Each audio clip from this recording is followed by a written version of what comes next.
Gadis ini telah melalui reinkarnasi, mati dan dilahirkan kembali sebanyak 19 kali.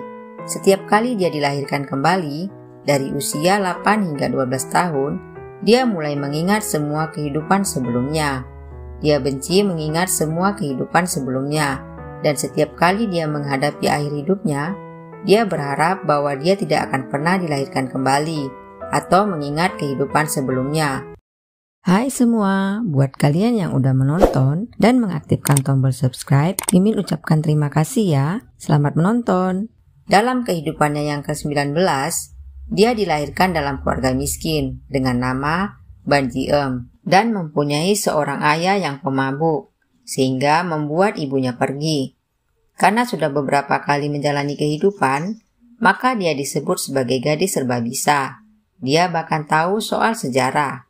Karena itu, dia pun masuk TV dan mendapatkan uang.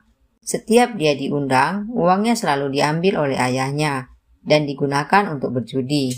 Bahkan uang yang disimpan oleh Ji-eum juga diambil oleh ayahnya. Suatu hari, Ji-eum pun pergi ke rumah seorang wanita bernama Aegyeong untuk meminjam uang. Dan yang membuat Aegyeong terkejut, karena Ji-eum memberi surat dari pamannya yang sudah meninggal. Ternyata di kehidupan yang ke-17, dia adalah paman dari Aegyeong. Awalnya Aegyeong tidak percaya, namun Ji-eum pun mengingatkan apa yang sudah dilakukannya pada Aegyeong saat masih kecil, sehingga membuatnya yakin. Aegyeong pun bertanya untuk apa uang yang akan dipinjamnya. Ji-eum lalu berkata bahwa ada orang yang harus ditemuinya. Ternyata, dalam kehidupannya yang ke-18, dia masih berusia 12 tahun dan bernama Yoon Ju-won. Saat itu, dia bertemu dengan seorang anak kecil bernama Moon So-ha. Awalnya, So-ha bersikap cuek padanya, tapi lambat laun, mereka mulai akrab. Ji-eum bahkan memberitahu So-ha kalau dia sudah sering bereinkarnasi. Suatu hari, So-ha juga berkata kalau di kehidupan sebelumnya, dia adalah seekor kura-kura, sehingga membuat Ji-eum tertawa. Saat ibu So-ha akan meninggal, ibunya pun berpesan pada Ji-eum agar menjaga So-ha. Ji-eum lalu berkata pada Aegyeong kalau uang yang dikumpulkannya diambil oleh ayahnya. Akhirnya wanita itu pun memberikan uangnya pada Ji-eum. Lalu Ji-eum pun berjanji akan membayarnya berlipat ganda. Setelah melihat peta, Ji-eum pun akhirnya pergi ke rumah itu. Di depan gerbang, Ji-eum pun menangis. Ternyata saat itu mobil mereka tertabrak. Namun kali ini, sebelum mati, Ji-eum berharap dia dilahirkan kembali dan mengingat kehidupan sebelumnya. Sejak kejadian itu, So-ha pun menolak untuk menjalin hubungan dengan orang lain. Tapi, dia mengingat kata-kata Ji-eum saat kematian ibunya bahwa setiap manusia yang mati bisa bereinkarnasi dan pastilah ibunya dilahirkan dengan sehat kembali. Karena tidak ada yang membuka pintu, Ji-eum pun memanjat pagar. Ternyata So-ha telah tumbuh menjadi seorang remaja. Melihat wanita lain di rumahnya membuat So-ha marah pada ayahnya. Ji-eum pun akhirnya tinggal bersama Aegyeong. Bahkan Aegyeong memanggilnya paman. Ji-eum selalu mengikuti So-ha secara diam-diam. Sampai suatu hari, So-ha pun tiba-tiba menghilang. 8 tahun kemudian, Ji-eum pun remaja dan masuk perguruan tinggi.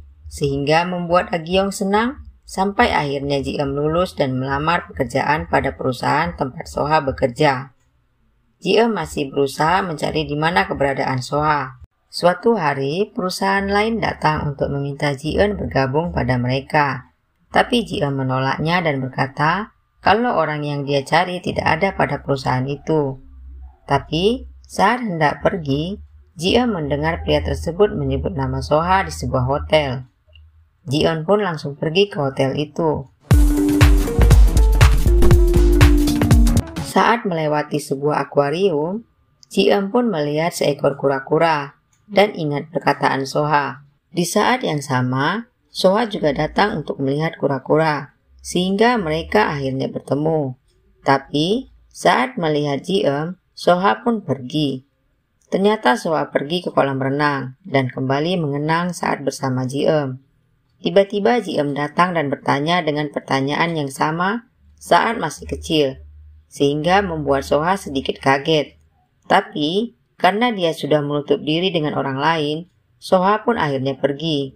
Ternyata sejak kecelakaan itu, pendengaran Soha hilang, sehingga dibantu dengan alat dengar. Ayahnya marah saat Soha berkata ingin menghidupkan hotel milik ibunya kembali. Soha akhirnya membuka kantor baru. Saat melihat nama pelamar, ternyata Ji-eum melamar ke hotel Soha. Soha seakan tidak percaya karena orang sejenius Ji-eum melamar ke hotelnya setelah melihat semua resumenya. Awalnya, Soha ingin langsung menolak, tapi sekretarisnya meminta agar mencobanya.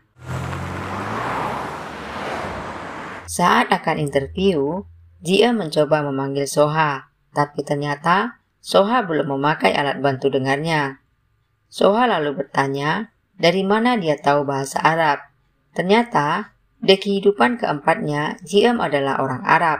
Tapi Ji-eum berkata, kalau dia pernah bekerja di sana, sehingga mendengar penjelasan Ji-eum, Soha pun merasa heran, karena sepertinya dia baru lulus 3 tahun. Karena Soha berkata, kalau pekerjaan di tempatnya tidak sesuai untuk Ji-eum, Ji-eum malah meminta Soha untuk menjadikannya pacar. Soha berpikir kalau dia salah dengar, tapi Ji-eum pun memastikannya kembali. 그동안 간과되어 왔던 분으로도 보이니까요. 도망치기!